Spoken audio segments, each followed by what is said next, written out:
जय हिंद दोस्तों, स्वागत है आपका एक बार फिर से इस नई वीडियो में। दोस्तों, राजस्थान पुलिस में एसआई की वैकेंसीज निकली हैं और ये नोटिफिकेशन 3 फरवरी 2021 को निकला है। और इसमें जो टीसीपी क्षेत्र राजस्थान पुलिस अधिनियम सेवा 1989 के तहत ये वैकेंसी निकली हैं। तो इसमें आप देख सकते हैं कि जो टीएसपी और नॉन टीएसपी एरिया के लिए वैकेंसीज हैं। टीएसपी एरिया जैसे कि आप जानते हैं उसमें 6 डिस्ट्रिक्ट आते हैं, डूंगरपुर, बांसवाड़ा, सिरोही, उदयपुर, प्रतापगढ़ और चित्तौड़गढ़। तो ये सारे जो ज़िले हैं ये टीएसपी एरिया में आते हैं और बाकी के अन्य ज़िले जो नॉन टीएसपी एरिया में आते हैं। तो नॉन टीएसपी एरिया में आप वैकेंसीज देख सकते हैं। सामान्य की 170 और इसके अलावा SC, ST, OBC, MBC, EWS, तो ये सब वैकेंसी आप देख सकते हैं। इसमें एक्स सर्विसमैन की भी वैकेंसीज़ हैं।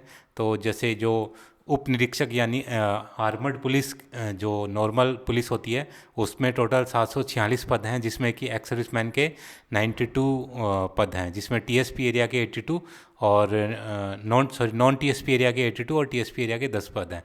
इसके अलावा उप निरीक्षक सब इंस्पेक्टर इन आईबी, इसके टोटल 64 पद हैं, जिनमें से भूतपूर्व सैनिकों के 7 पद आरक्षित हैं। तो इसकी डिटेल आप देख सकते हो। वैसे इस पीडीएफ को मैं लिंक में डाल दूंगा, तो आप इसमें और आप अच्छे से इसको स्टडी कर सकते हैं। इसके अलावा प्लाटून कमांडर आरएसी, जो आरएसी के अंदर प्लाटून कमांडर की पोस्ट है, उसमें टोटल 38 पद हैं और जिसमें भूतपूर्व सैनिकों के लिए 4 पद आरक्षित हैं। इसी प्रकार से उप निरीक्षक एमबीसी, एमबीसी यानी कि मारवाड़ भील कोर, तो मारवाड़ भील कोर की भी जो राजस्थान पुलिस का पार्ट है उसके भी 11 पद हैं। तो 11 पद में से एक जो पद है वो भूतपूर्व सैनिकों के लिए। तो इस प्रकार से हम देखते हैं कि काफ़ी वैकेंसीज हैं सैनिकों के लिए, तो आप इसमें अप्लाई कर सकते हैं। चलिए इसके बारे में कुछ एक इम्पोर्टेंट जो नोटिफिकेशन में चीज़ जो डाली गई हैं वो देख लेते हैं। जो भी इसमें अप्लाई करते हैं उनको ये जितनी भी शाखाएं हैं इनके संबंध में अपनी प्राथमिकता देनी होगी कि पहले आप किस में जाना चाहते हैं, उसके बाद किस में, इसी प्रकार से। तो अगर आप जिस हिसाब से आपकी मेरिट आएगी उसी हिसाब से आपको इसमें डाला जाएगा। इसमें बाकी कुछ एक इम्पोर्टेंट पॉइंट दिए गए हैं कि अगर जो भी अनुसूचित जाति जनजातियों की वैकेंसीज अगर उसी ईयर में फिलअप नहीं होती हैं तो उनको अगले साल में कैरी फॉरवर्ड किया जाएगा। इसी प्रकार से अगर ईडब्ल्यूएस के लिए आरक्षित जो पद हैं अगर उनको उपलब्ध नहीं होता है तो उसको जो नॉर्मल जो प्रक्रिया है उससे उसको पूरा किया जाएगा। इसमें एक और चीज़ दे रखी है कि अनुसूचित जाति जनजाति अन्य पिछड़ा वर्ग या अति पिछड़ा वर्ग, आर्थिक रूप से कमजोर वर्ग एवं भूतपूर्व सैनिक, ये सभी जितनी भी कैटेगरी हैं ये सिर्फ राजस्थान के मूल निवासियों को ही इसमें जो रिजर्वेशन का है जो वो मिलेगा। अगर किसी अन्य स्टेट वाला अगर इनमें से किसी से संबंधित है और वो अगर राजस्थान से अप्लाई करते हैं तो उसको नॉर्मल कैटेगरी में ही माना जाएगा। इसके बाद देख लेते हैं शैक्षणिक योग्यताएं, यानी must hold a degree of any university, यानी आपके पास किसी भी यूनिवर्सिटी की डिग्री होनी चाहिए और आपको हिंदी और जो भी राजस्थानी कल्चर है उसका आपको नॉलेज होना चाहिए। इसमें जो पे मैट्रिक्स है वो ग्रेड पे 4200 का जो पे मैट्रिक्स है और जो आपका जो प्रोविज़न पीरियड होगा उसमें आपका जो पे होगा वो फिक्स होगा। आयु सीमा इसमें दिनांक 1 जनवरी 2022 को न्यूनतम 20 वर्ष और अधिकतम 25 वर्ष होना चाहिए। बट जो बाकी जितना भी एज रिलैक्सेशन है वो अलग अलग कैटेगरीज़ के लिए अलग अलग है। जैसे कि अनुसूचित जाति जनजाति के लिए 5 वर्ष, सामान्य वर्ग महिला और राजस्थान राज्य आर्थिक रूप कमजोर वर्ग ईडब्ल्यूएस के लिए महिला के लिए 5 वर्ष और अनुसूचित जाति जनजाति और पिछड़ा वर्ग और अति पिछड़ा वर्ग की महिलाओं के लिए 10 वर्ष की इसमें छूट है। इसमें एक और इम्पोर्टेंट चीज़ दे रखी है कि जैसे कि इसमें जो मैक्सिमम जो सेवानिवृत्ति की आयु है वो 60 वर्ष है। तो कोई भी कैंडिडेट जो है 60 वर्ष क्रॉस नहीं करना चाहिए। अगर रिलैक्सेशन के साथ अगर वो 60 वर्ष क्रॉस करता है तो उसको उसमें नहीं लिया जाएगा। अभी आप देख लेते हैं कि इसकी चयन प्रक्रिया कैसे होगी। तो अभ्यर्थियों को 3 परीक्षाएं देनी होगी। सबसे पहले उनका जो लिखित परीक्षा, उसके बाद साक्षात्कार शारीरिक परीक्षा और लास्ट में उसका इंटरव्यू होगा। और जो उसका डेट है वो बाद में आपको बता दिया जाएगा। या ऑनलाइन या ऑफलाइन मोड पे होंगी और सभी इसमें ऑब्जेक्टिव टाइप क्वेश्चन इसमें आएंगे। आवेदन की तिथि ये अभी आप देख लीजिए, इसमें 9 फरवरी 2021 से जो आवेदन स्टार्ट होंगे और 10 मार्च 2021 रात को 12 बजे तक आप इसमें आवेदन कर सकते हैं। इसका जो आवेदन होगा वो rpsc.rajasthan.gov.in की साइट पर होगा।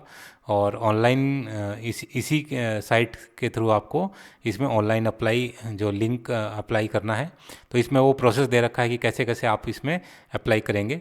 तो जब अप्लाई करेंगे तो मैं एक और वीडियो बना दूंगा जिससे कि आपको आसानी हो जाए इसको समझने में कि कैसे इसमें अप्लाई करना है। तो ये सब चीज़ें आपको उस वीडियो में अच्छे से समझ में आ जाएंगी।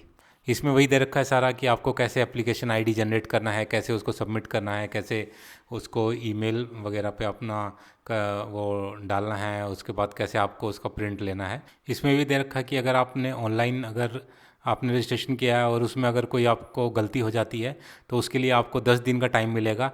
तो आप उसमें अपना 300 रुपये की फ़ीस देकर उसको ऑनलाइन में अपना अमेंडमेंट कर सकते हैं, कोई भी संशोधन उसमें कर सकते हैं। तो लेकिन कोशिश कीजिए कि जब शुरू में ही आप फॉर्म भरें तो उसमें इस टाइप से भरें कि इसमें कोई गलती ना हो। बट बाई चांस अगर कोई गलती हो जाती है तो भी आपको उसको ठीक करने के लिए 10 दिन मिलेंगे, बट उसके लिए आपको 300 रुपये का जो फीस है वो उसमें सबमिट करना होगा। अभी देख लेते हैं कि परीक्षा का फीस कितना है।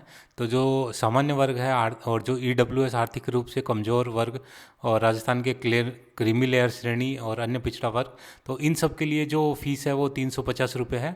और राजस्थान के नॉन क्रीमी लेयर श्रेणी के अन्य पिछड़ा वर्ग, अति पिछड़ा वर्ग के आवेदन हेतु 250 रुपये है। और इसके अलावा जो अनुसूचित जाति जनजाति और उनके लिए है जिनकी आय 2.5 लाख से कम, उनके लिए 150 रुपये की फ़ीस है। इसके बाद देख लेते हैं कि एग्ज़ाम में क्या क्या आएगा। तो सबसे पहले फिजिकल के बारे में देख लेते हैं। तो फिजिकल में नॉर्मल कैंडिडेट की ऊंचाई 168 सेंटीमीटर और सीना बिना फुलाए 81 और फुलाने के बाद 86 होना चाहिए। उसके बाद जो पहाड़ी क्षेत्र जो अभ्यर्थी हैं उनकी 160 सेंटीमीटर और सीना 79 to 84 होना चाहिए। एग्ज़ाम में आपके जनरल हिंदी और जनरल नॉलेज और जनरल साइंस के 2 पेपर होंगे, 2 घंटे के होंगे जो 200 मार्क्स के होंगे।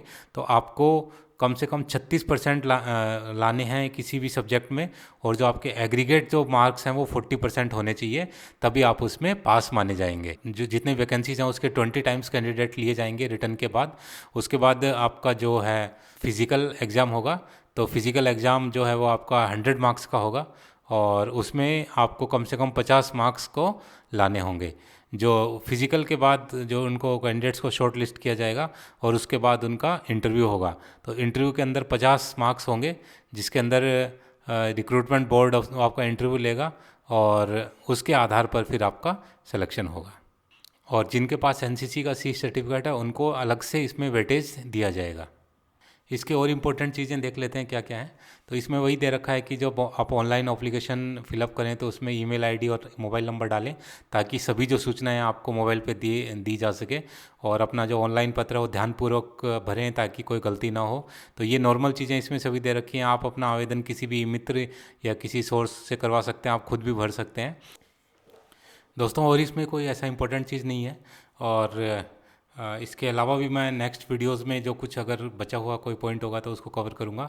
साथ ही फॉर्म को कैसे फिलअप करना है ताकि उसमें कोई भी गलती ना हो, तो वो भी मैं अगले वीडियो में आपको बताऊँगा।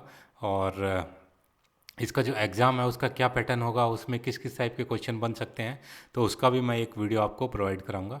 तो आप बने रहें वीडियो के साथ। और इसके बाद भी अगर आपको कुछ डाउट होता है तो आप कमेंट बॉक्स में लिख सकते हैं, मैं कोशिश करूंगा उनको पूरा करने की। और इसी के साथ ये वीडियो समाप्त करता हूँ।